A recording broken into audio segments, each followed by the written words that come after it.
আসসালামু আলাইকুম এভরিওয়ান, তোমরা সবাই কেমন আছো? আলহামদুলিল্লাহ আমিও অনেক ভালো আছি তোমাদের সবার ভালোবাসা পেয়ে।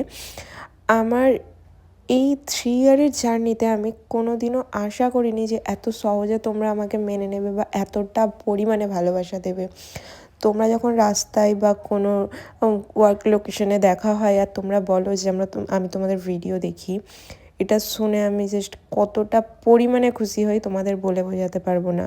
আর এমন অনেকে আছো যারা আমাকে কাছ থেকে দেখেও কথা বলো না, পরে মেসেজ করো যে দিদি তোমাকে দেখলাম বাট কথা বলার সাহস পেলাম না। তো এটা সাহসের কোনো ব্যাপার না, আমিও তোমাদের মতোই আর 5টা নর্মাল মানুষের মতোই মানুষ।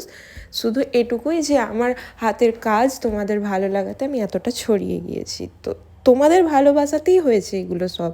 তো তোমরা একদমই দ্বিধাবোধ করবে না আমার সঙ্গে কথা বলার জন্য। তোমাদের যেখানে যেই অবস্থাতেই দেখা হোক না কেন তোমরা চেষ্টা করবে আমার সাথে কথা বলার, আমি খুশি হব।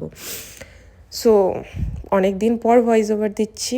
হ্যাঁ, এই ব্রাইডটা হচ্ছে আমার একটা খুব ফ্রেন্ডলি ব্রাইড, যে ব্রাইডের সাথে অনেক কনভারসেশন হয়, যার কারণে আমরা খুব ফ্রেন্ডলি হয়ে যাই। আর ওর এঙ্গেজমেন্টের মেকআপ আমি করেছিলাম, যারা দেখে চিনতে পেরেছো তারা কমেন্ট সেকশানে জানিও। অ্যান্ড ওর ওয়েডিং ডেরও মেকআপ আমিই করেছিলাম, যেটার ভিডিও ক্লিপ নেওয়া হয়নি কারণ ওই দিন অনেকগুলো মেকআপ বুকিং ছিল। আর এটা ছিল ওর রিসেপশন ডে, যেই দিনও আমার অনেকগুলো বুকিং ছিল।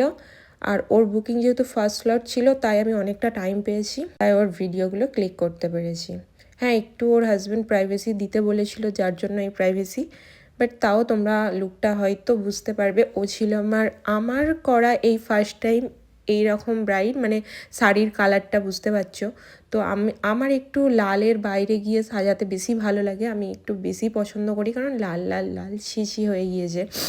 তো ওর শাড়ির কালার ছিল মাশাআল্লাহ খুব সুন্দর, আর ওকেও দেখতে এত সুন্দর লাগছিল, জাস্ট আমি নিজে ওর দিক থেকে চোখ ফেরাতে পারছি না। আর ওর তো মেকআপ খুবই পছন্দ হয়েছিল, পছন্দ হয়েছে তো, যেটা ওর রিভিউ দেখে বুঝতেই পারলে। আর ওর সাথে ছিল অন্যদের পার্টি মেকআপ। ব্রাইড আমার। সো তোমাদের এই দুটো লুক কেমন লেগেছে তোমরা দেখো আর কমেন্ট সেকশানে জানাও। ততক্ষণ আমি চললাম নেক্সট লোকেশনে।